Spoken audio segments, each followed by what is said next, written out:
నమస్తే రమగారు. నమస్తే జయ. రమగారు, కొన్ని మనం తినే ఆహారంలో విరుద్ధ ఆహారాలని అంటారు.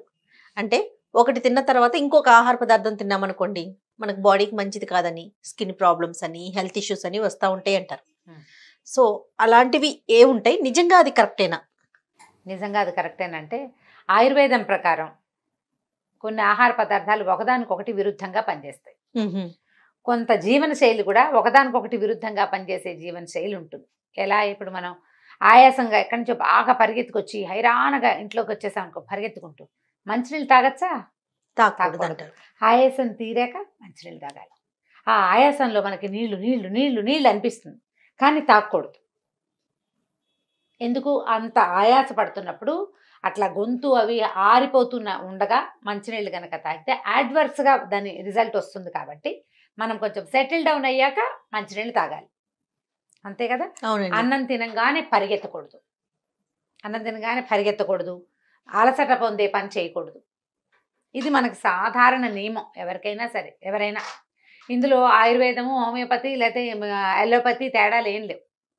ఇది ఒక సహజమైన విషయం కదా. అవును. అట్లా ఇప్పుడు పదార్థాలు, చలవ చేసే పదార్థాలు తిన్న తర్వాత వేడి చేసే పదార్థాన్ని తినకూడదు. ఆహా. ఇది కామన్ రూల్ కనపడుతోంది కదా. చల్లగా ఉండే పదార్థం ఒకటి తిన్నాం, ఐస్ క్రీమ్ తిని కాఫీ టీ తాగుతామా మనం? తాగం కదా. చల్లగా అవుతుంది, ఆ చల్లగా అయిన తర్వాత వేడిది పోయకూడదు, కొంత గ్యాప్ ఇవ్వాలి. కొంత గ్యాప్ ఇవ్వాలి. అలాంటి నియమమే ఇందులో కూడా ఆయుర్వేదంలో చెప్పబడింది. చాలామంది ఆయుర్వేదిక వైద్యులు, చాలామంది మన దగ్గర బీవీ పూర్ణచంద్ గారు, పూర్ణచంద్ గారు చేశారు. అవును. కొన్ని వీడియోలు చేయించాం మనం. చాలా ఎక్సలెంట్ ఇవి ఉన్నాయి ఆయనవి. నేను ఎక్కువ ఫాలో అవుతాను. ఆయన పుస్తకాలు కూడా మా దగ్గర చాలా ఉన్నాయి. కొన్ని క్యాప్షన్స్ కూడా చాలా ఇష్టం ఆయనవి నాకు. అవే కాదు, మనం ఆయుర్వేద వైద్యులు చాలా మందితోటి మాట్లాడుతూ ఉంటాము. వీళ్ళందరూ చెప్పేది ఏంటంటే, ఒక రకంగా పనిచేసే పదార్థం తిన్నప్పుడు దాన్ని విరుద్ధపరిచే ఇంకో పదార్థాన్ని తీసుకోకూడదు. రెండు వేరువేరు రకాలుగా శరీరం మీద తమ లక్షణాన్ని చూపించే పదార్థాలని కలిపి వండకూడదు, కలిపి వండద్దు అని చెప్తారు. మనం అన్నం తినేటప్పుడు కూడా ఒక విధానాన్ని పాటించాలి. మన అన్నం తినేటప్పుడు కూడా మామూలుగా మనం ఏం చేస్తాము, అన్నం మొదలు పెట్టేటప్పుడు స్వీట్ తోటి మొదలు పెట్టకూడదు. అవునండి. ముందు కూర, తర్వాత పప్పు పచ్చడి, ఆ తర్వాత పులుసు కానీ చారు కానీ, తర్వాత పెరుగు. జనరల్గా మనం చిన్న ఆహారం సింపుల్ తిండి తినేటప్పుడు ఇలాగే చేస్తామా? ఇప్పుడు పాయసం చేసుకున్నాం అనుకో, ఏది పాలతో చేసిన పాయసం, పాలతో పరమాన్నం చేసుకుంటామా? పండగ రోజుల్లో పరమాన్నం చేసుకుంటాం, అన్నంతో పాటు వడ్డించుకుంటాం. ఆ వడ్డించేది అది ఎప్పుడు వడ్డించాలి? ఈ పప్పు కూర అయిన తర్వాత పాయసం లాస్ట్లో తినాలి. లాస్ట్లో తినకూడదు. పెరుగు తర్వాత పాయసం తినకూడదు. అసలు తినవలసింది ఎప్పుడు వడ్డించాలి? ఎవరైనా మీకు లాస్ట్లో తినే అలవాటు ఉంది మీకు, డెజర్ట్ లాగా భావించద్దు. పాలతో చేసిన పదార్థాన్ని ఆహారానికి మధ్యలోనే తినాలి. పప్పు పచ్చడి అయిన తర్వాత, పులుసుకి ముందు తీపి పదార్థాన్ని తినేసి, హల్వా చేసిన, పాయసం చేసిన, రవ కేసరి చేసిన వాటిని తిన్నాక అప్పుడు పులుసు, అప్పుడు పెరుగు తినాలి. ఎందుకో చెప్తాను నియమం. మనం పెరుగు అన్నం తిన్న తర్వాత, పెరుగు అన్నానికి పెరుగు పాలు ఒకదానికొకటి విరుద్ధం అవునా కాదా? పాలని పెరుగుగా మార్చడానికి మనం దేన్ని వాడతాం? తోడు వేస్తాం కదా, పెరుగే కదా. పెరుగు తర్వాతే కనుక మనం పాలతో చేసిన పదార్థాన్ని తింటే, ఇవి రెండూ కలిసి లోపల ఏదో ఒక చిన్న క్రియ జరగదా? జరగచ్చు కదా. అందుకని పెరుగు తర్వాత ఎప్పుడూ తినకూడదు. మనం భోజనాలన్నిట్లలో సాధారణంగా డిన్నర్కి వెళ్తే, ఎక్కడికైనా లంచ్కి వెళ్ళినా కూడా భోజనం అవగానే పెరుగన్నం తిని చేయగడుకోవటము, ఐస్ క్రీమ్ కప్పు తీసుకోవటం సహజంగా చేసే పని. సహజంగా ఏమిటి, అవన్నీ మనకు అలవర్చేశారు దాన్ని. ఇప్పుడు కొన్ని సంవత్సరాలుగా ఐస్ క్రీము భోజనంలో పెట్టడము, ఈ పొట్టలోకి వెళ్ళిన పదార్థాలతో పాటు అది కూడా వేడి వేడి పప్పు సాంబారు వాటితో పాటు ఈ చల్లటి ఐస్ క్రీము, ఇవి రెండు ఎంత పరస్పర విరుద్ధమో. మీరు ఎక్కడికైనా భోజనాలకు వెళ్ళొచ్చాక మీకు ఈజీగా తేలిగ్గా ఉంటుందా? ఉండదండి. అరుగుదలకి రాదు, పిల్లలకి ఇండైజేషన్ వస్తుంది. ఎందుకని? దాన్ని మనం వేరే రకంగా భావిస్తాం. భోజనాలు అరగవని, లేకపోతే దిష్టి తగిలిందని, వాడిన నూనెలని బయటకు వెళ్ళి తింటే ఇదే వస్తుంది. మనం అన్ని విరుద్ధాహారాలే తింటున్నాము. అది పొరపాటు, అది చేయకూడదు. అసలు ఐస్ క్రీమ్ భోజనంలో పెట్టకూడదు. స్వీట్లు పెట్టచ్చు, లడ్డూలు, బాదుషాలు లాంటివి పెరుగన్నం తిన్న తర్వాత తినచ్చు. అది హెవీ అవుతుంది, కానీ లోపల ఏదైనా రియాక్షన్ జరిగే అవకాశం లేదు. అదేలేండి. ఇలా విరుద్ధమైన ఆహారాలు తింటే కనుక పొట్టలో ఒక రకమైన ఇది ఆమం అంటారు, దాన్ని ఆమవాతం అంటుంటారు, అవి తయారవుతాయని అంటారు. ఒక రకమైన యాసిడ్స్ అన్నమాట ఆమం అంటే, బహుశా అని అనుకుంటున్నాను నేను. ఆమము అని రాస్తారు చాలా చోట్ల.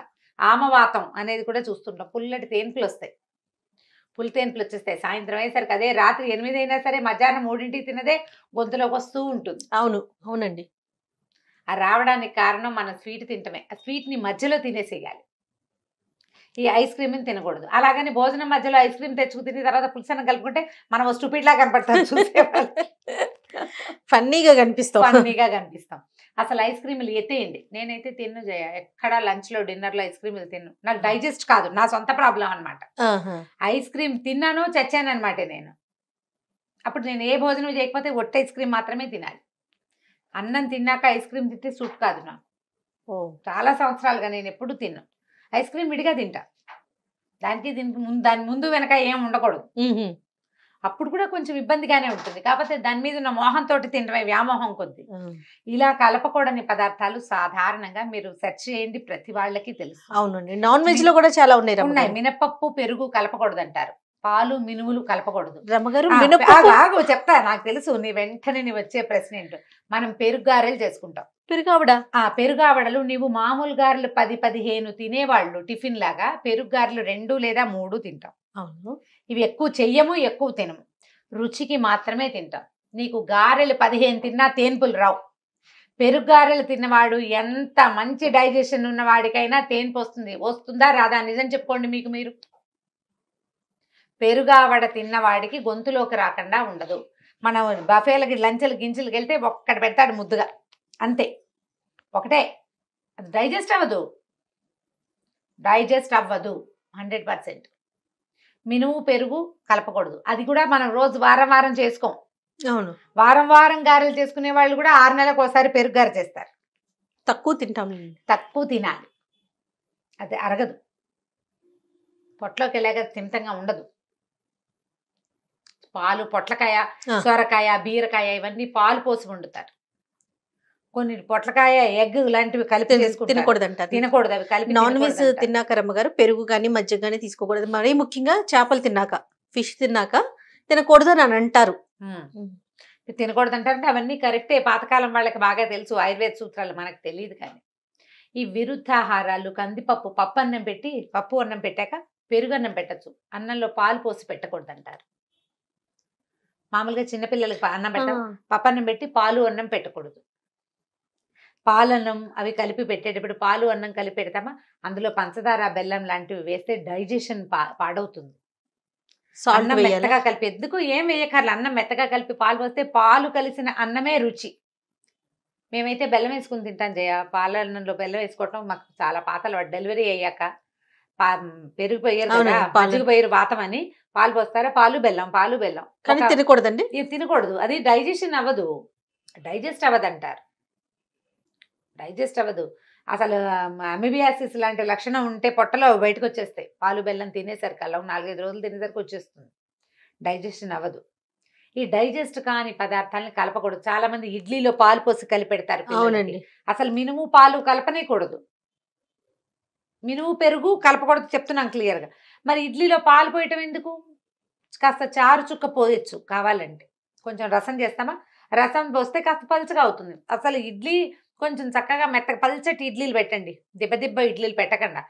వేస్తామా ప్లేట్లో, వేసేటప్పుడు ఎత్తుగా రానివద్దు, పల్చగా చేయండి. ఇడ్లీ పల్చగా వస్తుంది, మెత్తగా ఉంటుంది. కొంచెం నెయ్యి అద్ది పెట్టచ్చు. ఇడ్లీ నెయ్యి మంచి కాంబినేషన్. కానీ మనకు తెలియకుండానే చాలా తప్పులు, అంటే ఇప్పుడు మీరు అన్నట్లుగా ఇడ్లీ పాలు పెట్టేస్తూ ఉంటాం, అంతే పెట్టేస్తాం. చాలా మంది బిస్కెట్లలో పాలు పోసి కలిపేసి పెట్టేస్తారు. అవునండి, అవును. అసలు ఎందుకు? ఇంకే పదార్థం దొరకదా మనకి? అసలు బిస్కెట్లే పెట్టకూడని పదార్థం, దాంట్లో మళ్ళీ పాలు కూడా పోస్తాం. ఆలోచించి పెట్టాలి. పప్పులు పాలు కలపకూడదు.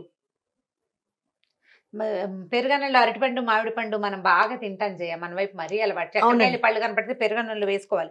నేను మిగలబండిపోయిన అరటిపళ్ళు ఖచ్చితంగా పెరుగన్నంలో వేసుకుంటాను. నేను కూడా చాలా అలవాటు. పెరుగన్నంలో స్వీట్ నలుచుకునే వాళ్ళు కూడా ఉంటారు. అసలు పెరుగు పళ్ళు కలపకూడదు అని ఒక నియమం అట. బరువు అయిపోతుందని, డైజెస్ట్ కాదు. ఇవేంటంటే మొదటి రోజులో విషంగా పరిణమించదు, అది లాంగ్ రన్ లో ఇబ్బందులు పెడతాయి. కొంతకాలం అయ్యాక, పెద్దవాళ్ళం అయ్యాక, ఇప్పుడు ఏంటంటే మన మెషిన్ స్పీడ్ గా పనిచేస్తున్నాను, దాని వల్లే ఇబ్బంది అని అనుకోము. తెలీదు, అసలు మనకి తెలీదు. ఇది చెయ్యకూడనివి చేయకూడదు.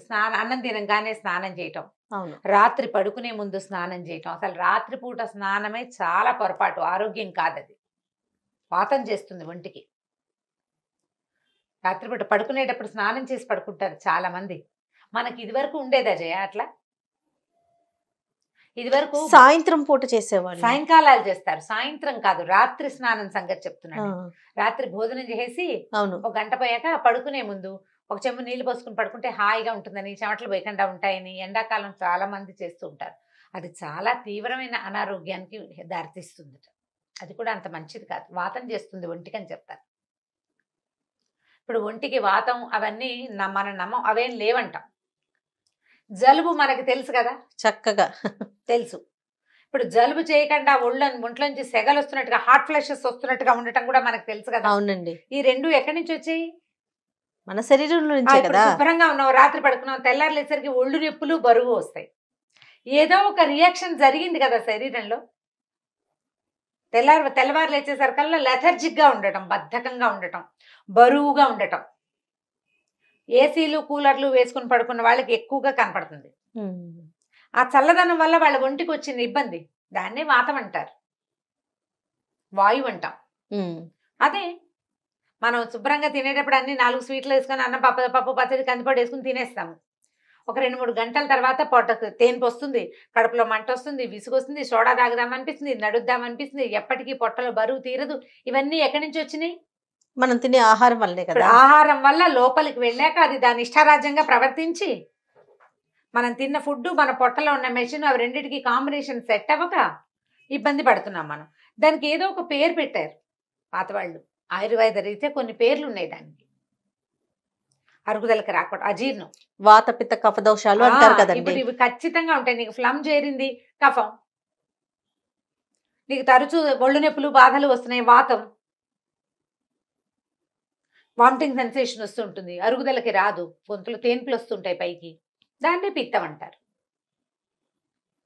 ఇప్పుడు ఇవి ఖచ్చితంగా ఉంటాయి. మనం ప్రధానంగా ఏంటంటే ఈ ఫుడ్ తోటి కలపచ్చా కలపకూడదా? కూరగాయలకు సంబంధించి ఏమైనా ఇన్ఫర్మేషన్ ఉందా రమ్మగారు మీ దగ్గర? ఇది కలుపుకోకూడదు అనేసి. ఇప్పుడు 2-3 రకాల కూరగాయలు కలిపి వండుకుంటాం. ఇప్పుడు కలగలుపు పద్ధతులు పనికిరావు అంటారు జయ. ఎలా అంటే ఇప్పుడు మనం టమాటాలు అన్నిట్లలో కలిపేస్తాం. అవునండి. ఆలులు చాలా వాటిలలో కలిపేసుకుంటాం. ఆలుగడ్డ కలుపుతాం కదా. అవును అవును, ఆలుగడ్డ కలుపుతాము. తర్వాత ఏమో గుమ్మడికాయలో కొన్ని కలపకూడదు. కొన్ని పదార్థాలని కలుపుకోకుండా ఏ కూరకు ఆ కూర చేసుకోవటం ఒక చాలా మంచి ప్రాక్టీస్ కదా. చిక్కుడుకాయ ఉందా, చిక్కుడుకాయ వేపుడు, చిక్కుడుకాయ ఈగురు, చిక్కుడుకాయలో అల్లం పచ్చిమిర్చి వేసుకోవచ్చు, కొంచెం కరివేపాకు కొత్తిమీర వేసుకుంటే చిక్కుడుకాయ రుచి. వంకాయ కూర వంకాయ రుచి కాదు రమ్మగారు. 2 కూరలు వండుకుంటాం కదా, మరి కలగలపొద్దు. ఏ కూరకు ఆ కూరే వండుకుంటున్నాం, 2 కలిపి తింటాం కదా. అవును, 2 కలిపి తింటావు. నువ్వు ఇప్పుడు ఒక 2 కూరలు వండుకున్నావు, ఆ కూరని ఆ కూరగానే తింటావు. ఆ కూర రుచి, ఆ కూర తాలూకు లక్షణము వెళ్లాల్సింది వెళ్ళిపోతుంది. తర్వాత కదా నువ్వు రెండో పదార్థం తినేది. లోపలికి వెళ్ళి కలుస్తాయి కదా అని అన్ని కలుపుకుంటావు. అదొక పాయింట్, అది కూడా ఒక పాయింట్. లోపలికి వెళ్ళి కలుస్తాయి కదండి మనం. అందుకని అన్నానికి గ్యాప్ మధ్యలోకి అసలు మంచినీళ్ళు తాగండి అంటారు. కొద్దిగా ఒక చుక్క నీళ్ళు తాగి గ్యాప్ ఇస్తాం. పైగా నువ్వు 2 కూరలు అటాచ్ చేసి ఎందుకు వండుతాం మనం? ఓ పప్పు, ఓ కూర, ఓ పచ్చడి, రసం, పెరుగు. ఇంతకంటే ఏమిటి? 2-3 కూరలు ఎవడు వండేసుకుంటాడు జయ? అసలు ఇప్పుడు ఏదో ఫంక్షన్లో అప్పుడు వండుతాం, రోజువారీ ఎన్ని చేసుకుంటాం? అవన్నీ చేస్తామా? చేయలేం కదా. అంత అన్నం ఎవరు తింటున్నారు? అసలు పగల అన్నం తిని రాత్రి అన్నం తినడమే మానేస్తున్నాం. ఆలోచించుకుని చేసుకోవాలి. ఆలు ఫ్రై, ఫ్రూట్స్ విషయంలో ఏమైనా ఉందండి? ఫ్రూట్ సాలెడ్స్ చేస్తారు కదా. అవును, ఫ్రూట్ సాలెడ్ కూడా కొన్ని కలపకూడదు అంటారు జయ. అంటే అవైనా కూడా ఇప్పుడు సాలెడ్ చేయటం అంటే అన్ని రకాల పదార్థాలు కలిపి మళ్ళీ దాంట్లో అవి కలవడం కోసం అది ఇంకోటి ఏదో ఉంది కదా, లిక్విడ్ ఏదో వేస్తాము. దాని పేరు ఏమిటి? కస్టర్డ్ లాంటివి, కస్టర్డ్ చేసేసుకోవడం, కస్టర్డ్ పౌడర్ కలుపుకొని. ఎందుకు? ఏ పండుగ ఆ పండు తినకూడదు? ఏ పండుగ ఆ పండు తినచ్చు కదా.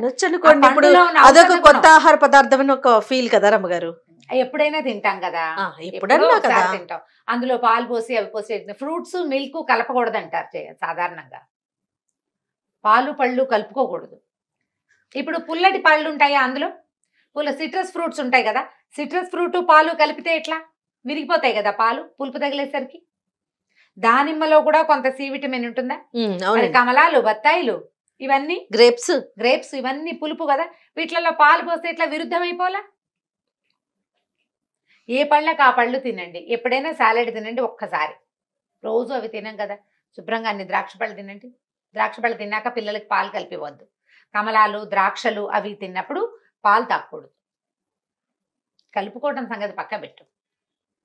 సిట్రస్ ఫ్రూట్ తిన్నాక కమలా పండిచ్చం పిల్లడు పాలు తాగుతాడు, కక్కేస్తాడు, పాలు పెరుగుగా అయిపోతాయి. లేదా పాలు తాగుతాడు, పాలు తాగిన కాసేపటికి ఎవరన్నా కమలా పండు తింటుంటే పిల్లల దగ్గరికి వస్తే ముద్దుకు ఒక కమలా తోనిస్తే ఒక 5 నిమిషాల్లో కక్కేస్తాడు. మనం ఈ కక్కేయటాన్ని సహించలేకపోతాం.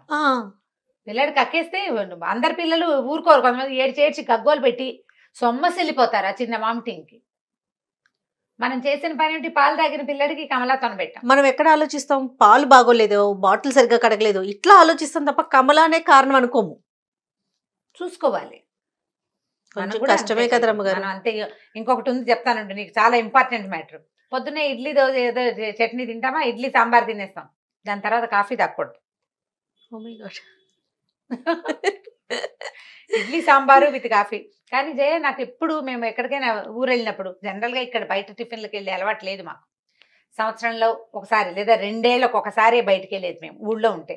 బయటికి వెళ్ళినప్పుడు ఏదైనా ఊరు వెళ్ళినప్పుడు టిఫిన్ తినాక కాఫీ తాగితే ఒక 3-4 గంటల పాటు మళ్ళీ భోజనం చేసాక తిక్కగానే ఉండేది. నాకు ఆకలి అనిపించదండి. ఆకలికి అది ఏమిటో తిక్క విసుగు, అది ఏమిటో తెలీదు.